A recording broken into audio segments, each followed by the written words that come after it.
مرحبا، أنا رفيق، كيف حالكم؟ حاليا لا تستطيع الخروج بسبب كورونا. حياتك اليومية مملة، صح؟ إذا شاهد كل الفيديوهات بقناة رفيق تي في، إنها ممتعة.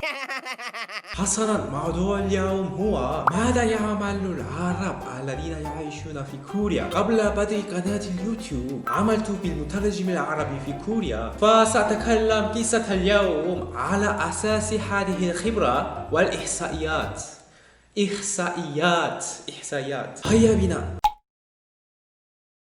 الشعب من أي دولة أكثر في كوريا؟ طبعا أنتم تتوقعون مصر. الشعب المصري أكثر في كل البلدان في العالم. تقريبا 4000 مصريا يعيشون في كوريا وفقا للإحصائيات 2019. وتاليا سوريا المركز الثاني تقريبا 1500، واحتلت الإمارات المركز الثالث 1400. هناك فرق كبير بين المرتبة الأولى والثانية. وبلدان الأدنى هي عمان، فلسطين، لبنان، البحرين. من هذه البلدان يبلغ عدد شعبها أقل من 100. في كوريا معظم العمال العرب هم من مصر طبعا، لكن يوجد الكثير من العمال من الشام مثل سوريا والأردن والعراق. إنهم يعملون في مجال تجارة السيارة المستعملة، لذلك يمكن أن تشوف الكتابة العربية الكثيرة في أسواق السيارات المستعملة، وبعض المحلات لقطع السيارة أصحابها العرب. أعرف واحدا منهم أردني يعيش في كوريا تقريبا 20 سنة. هو يعمل عمل تجارة السيارة أيضا، والآن إنه أصبح صاحب المبنى الكبير في كوريا، أكثر غني من كوري. المطعم العربي الأكثر عدده في كوريا هو المطعم المغربي. أنا أريد كسكس. عدد الشعب المغربي أكثر بين دول شمال أفريقيا استثناء مصر.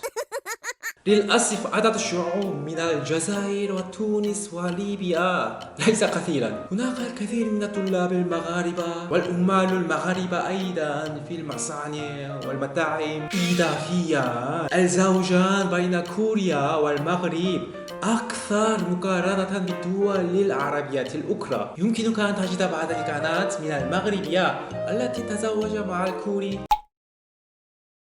لا يوجد الخليجيون كثيرا في كوريا، فقط هناك السعوديون والإماراتيون في كوريا. إنهم لا يعملون في كوريا طبعا لأنهم أغنياء، لكنهم يعيشون في كوريا للدراسة من أجل تعلم التقنية الكورية في الجامعة. لذلك يوجد الطلاب الخليجيون كثيرا في قسم الهندسة. وأيضا معظم السياح العرب في كوريا هم خليجيون. بعضهم السياح المحبون للكيبوب والدراما الكورية، وبعضهم يزورون للمستشفى الكوري للعلاج. وهناك عدة ناس يأتون كوريا لعملية تجميل. نعم، عملية تجميل مشهورة في بلدي.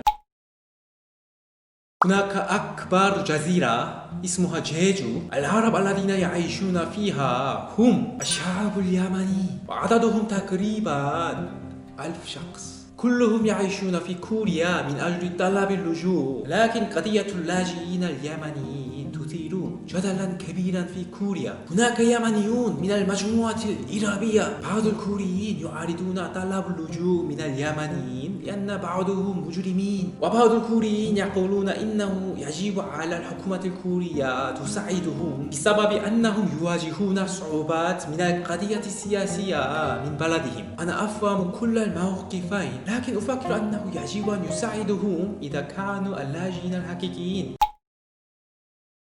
في رأيي الأفكار السلبية أكثر من الإيجابية حولهم للأسف. المجتمع الكوري حقا متحفظ حتى الآن، لذلك هناك التحيز ضد المقيمين الأجانب، ليس فقط العرب. يوجد سوء تفاهم حول الثقافات والأديان الأخرى، لكن الحمد لله الوضع يتحسن تدريجيا. ويحب الكوريون السياح الأجانب. معظم الكوريين يشعرون بالشكر على زيارتهم إلى كوريا، لذلك لا تتردد للسفر إلى بلد. بالطبع بعد انتهاء كورونا أنا سأقول بصراحة كنت عملت بالمترجم العربي في الشرطة الكورية، لذلك أنا قابلت المجرمين العرب في كوريا. كانت هناك الجرائم الكبيرة مثل القتل والاغتصاب أيضا. بسبب ذلك صراحة كنت فكرت الأفكار السلبية أيضا عن المقيمين العرب، لكن هناك الناس السيئين في كل البلدان في جميع أنحاء العالم، ويوجد المجرمون الكوريون أيضا كثيرا. أنا أعرف أن هناك العرب الجيدين أكثر من السيئين. بالطبع قابلت الأصدقاء العرب الجيدين واللطيفين في كوريا.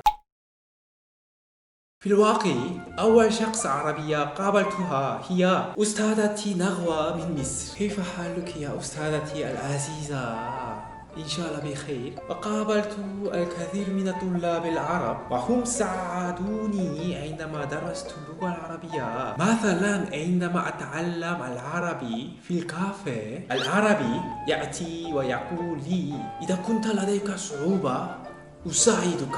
بالطبع قابلته لأول مرة. وأصدقاء العمال العرب في كوريا هم جيدون أيضا، والأصدقاء الذين ظهروا في قناتي أيضا لطيفون.